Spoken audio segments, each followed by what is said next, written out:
Halo pemirsa, selamat datang di channel saya. Apa kabarnya kalian semua? Saya doakan semoga kalian semua selalu dalam keadaan sehat dan bahagia. Kali ini saya akan mengajak kalian semua untuk menyaksikan alur cerita Novitiate. Bagaimana ceritanya? Jangan kemana-mana dan simak videonya. Film ini berkisah tentang kekritisan seorang remaja saat melihat lebih dekat kehidupan biarawati. Berawal dari seorang anak berumur 7 tahun yang dibawa ke gereja oleh ibunya yang agnostik atau penganut paham bahwa eksistensi Tuhan dan hal supernatural tidak dapat diketahui. Ketenangan dan keteduhan gereja membuat Catherine merasa nyaman. Suasana di gereja berbanding terbalik dengan keadaan rumah yang selalu dipenuhi dengan pertengkaran orang tuanya. Catherine melepaskan diri dari sang ibu dan kemudian memasuki cengkraman perbudakan religius di biara. Di sana ia menemukan hal yang terkesan ekstrim, kolot dan tidak masuk akal. Di sana pula ia mempertanyakan keyakinannya. Pada awal film diceritakan suasana di suatu biara susteran. Para suster dibangunkan di pagi hari oleh pamongnya dengan memberikan suatu alat yang disebut sebagai keprak atau kelotokan. Para suster memulai rutinitasnya dengan berdoa, kemudian mandi dan memakai jubah mereka. Waktu berumur 17 tahun, Catherine datang ke biara dan umur 18 tahun dia mendaftar menjadi calon biarawati. Ketika upacara penerimaan masuk biara, terjadilah percakapan antara Catherine dengan dirinya sendiri. Dia sadar mungkin banyak orang yang tak akan mengerti bagaimana orang yang masih sangat muda, yang masa depannya masih panjang, ingin melayani Tuhan selamanya. Ada beberapa orang beranggapan bahwa biarawati itu sekumpulan wanita tua, wanita yang tidak bisa mencari suami, atau karena beberapa alasan. Hidupnya tidak berhasil di dunia luar. Karena itu mereka kabur ke sebuah biara untuk melarikan diri dari semua masalah. Tapi apa yang tidak orang-orang mengerti ialah tak lain bahwa mereka hanyalah wanita yang sedang jatuh cinta. Hanya Tuhan yang mereka inginkan. Skin berubah ke 10 tahun sebelumnya, mengisahkan kehidupan Catherine ketika berusia 12 tahun.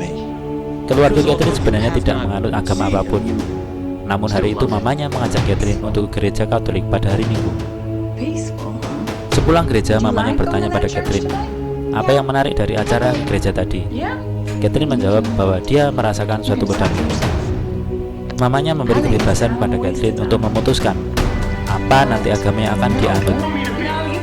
Dan di keluarga Catherine sebenarnya terjadi ketidakcocokan antara mama dan papa Catherine, karena sering terjadi pertengkaran antara mama dan papanya. Pada suatu pagi, ketika Bu Haris atau Mama Catherine dan Catherine sedang menjemur pakaian, ada dua biarawati bernama Suster Gloria dan Suster Eleanor dari Odomawa mampir ke rumah mereka. Mereka dari sekolah Katolik terdekat. Bu Haris bercerita bahwa kondisi keluarga mereka ditinggal bapaknya dan mengalami kondisi keuangan.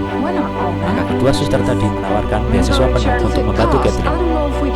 Akhirnya Mama Catherine setuju dan Catherine mulai bersekolah di sekolah Katolik milik suster.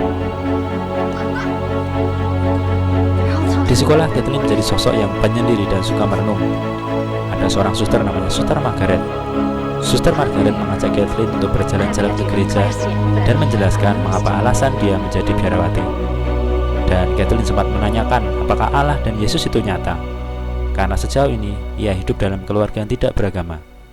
Suster Margaret menjelaskan dengan sabar bahwa semua itu adalah real.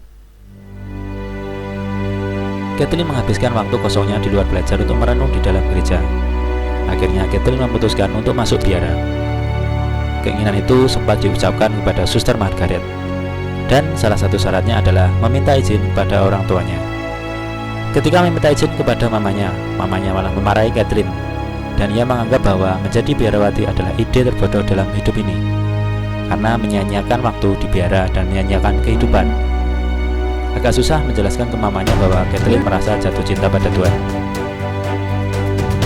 Kehidupan Catherine di biara dimulai dari bangun pagi, berdoa, kemudian mengikuti perayaan Ekaristi di gereja. Kemudian mereka akan makan pagi bersama komunitas biara. Suasana sebelum makan harus hening. Kadang di ruang makan, ada suster yang melakukan penebusan dosa dengan cara tidur tengkurap di lantai. Dan jadwal kegiatan akan sama setiap harinya. Semuanya diatur oleh lonceng sebagai penanda waktu. Kehidupan di biara sangat hening. Maka banyak suster belajar beberapa bahasa isyarat untuk berkomunikasi dengan sesama suster saat lonceng sudah menandakan saat hening. Salah satu kegiatan di biara adalah berkumpul bersama angkatan untuk saling berbagi cerita dan menguatkan. Ada teman Kathleen yang menceritakan bahwa dia masuk biara sebagai salah satu anak yang dikorbankan, dan ada temannya lagi masuk biara karena memang sudah turun-temurun dalam keluarganya. Dan giliran Kathleen bercerita. Semua orang kaget karena Kathleen dibesarkan bukan dalam lingkungan Katolik, tetapi alasan Kathleen masuk biara karena dia ingin menghabiskan hidupnya untuk mencintai Tuhan. Pelajaran lain yang diajarkan di biara adalah cara berjalan. Ketika berjalan, maka harus melihat ke bawah, agar tidak ada yang mengganggu fokus pikiran. Fokus hidup biara hanya untuk Tuhan, karena ketika melihat sesuatu, maka apa yang kita lihat itu mulai kita pikirkan dan mengganggu fokus kita. Dalam perjalanan panggilannya, beberapa teman Kathleen mulai ragu dengan panggilannya. Salah satunya adalah Suster Sisi. Suster Sisi sampai saking kacaunya pikirannya, dia tidak fokus dan selalu telat misa, sampai lupa kalau harusnya dia hening, tapi malah menyapa suster kepala biara. Dan kepala biara orangnya cukup arogan dan sukanya marah-marah, dan akhirnya kena marah dan mendapat hukuman untuk berlutut dan merangkak dari satu tempat ke tempat lain sambil berdoa sebanyak mungkin, yaitu doa Salam Maria. Suatu kali ketika para suster sedang belajar menyanyi, datang suster kepala menjemput dua orang suster dan menyuruh mereka mengemasi barang dan pulang. Suster pendamping angkatan itu, yaitu Suster Mary, menanyakan kepada suster kepala apa yang terjadi. Suster kepala menjawab tidak tahu, baru kemudian mengatakan bahwa ada hubungan tidak wajar antara kedua suster tersebut.